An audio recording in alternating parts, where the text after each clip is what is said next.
Assalamualaikum warahmatullahi wabarakatuh. Perkenalkan, nama saya Leli Agustina dengan nomor NPM 036 dari kelas 3A.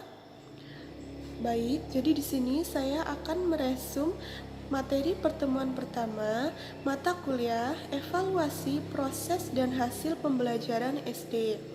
Baik, langsung saja kita ke materi yang pertama, yaitu ada pengertian evaluasi. Apa sih pengertian evaluasi? Nah, jadi pengertian evaluasi adalah kegiatan atau proses untuk melihat berhasil atau tidaknya suatu tujuan pembelajaran. Yang selanjutnya ada perbedaan tes, pengukuran, penilaian, dan evaluasi. Yang pertama ada pengertian tes. Nah, jadi tes itu digunakan dalam lapangan psikologi atau suatu cara untuk menyelidiki seseorang. Yang kedua ada pengukuran. Nah, pengukuran adalah proses pemberian angka atau usaha memperoleh deskripsi numerik dari suatu tingkatan di mana sesuatu telah mencapai karakteristik tertentu. Selanjutnya ada pengertian penilaian. Nah, pengertian penilaian sendiri itu suatu proses mengawasi keberhasilan suatu program atau sesuatu pembelajaran yang sudah terencana.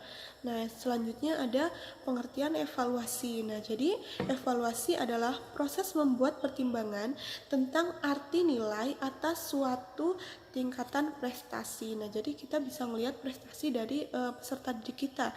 Nah, jadi kita bisa mengevaluasinya dari situ. Nah, yang materi yang selanjutnya ada prinsip evaluasi. Nah, di dalam prinsip evaluasi ini terdapat 3 prinsip penting. Yang pertama ada prinsip keseluruhan, yang kedua ada prinsip kesinambungan, dan yang ketiga ada prinsip objektivitas. Nah, di dalam prinsip evaluasi itu terdapat prinsip dalam menilai peserta didik. Nah, prinsip tersebut itu meliputi sahih, adil, objektif, terpadu, terbuka, menyeluruh, dan sistematif. Jadi semuanya itu sudah tercakup ya. Nah, selanjutnya ada evaluasi proses dan hasil pembelajaran. Nah, di dalam hasil belajar itu dikelompokkan menjadi 3.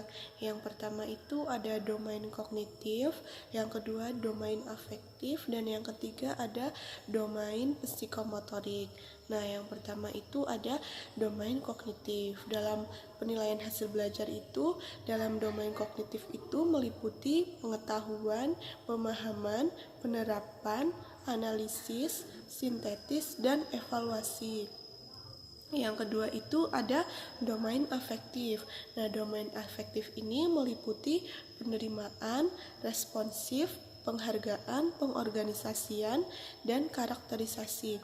Nah, dalam karakterisasi ini kita dapat mengetahui bagaimana karakter peserta didik kita.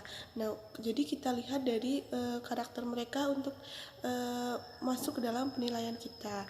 Nah, yang selanjutnya ada domain psikomotorik. Nah, domain psikomotorik ini meliputi menirukan, memanipulasi, artikulasi, dan naturalisasi. Baik, sekian materi yang dapat saya resum. Terima kasih. Wassalamualaikum warahmatullahi wabarakatuh.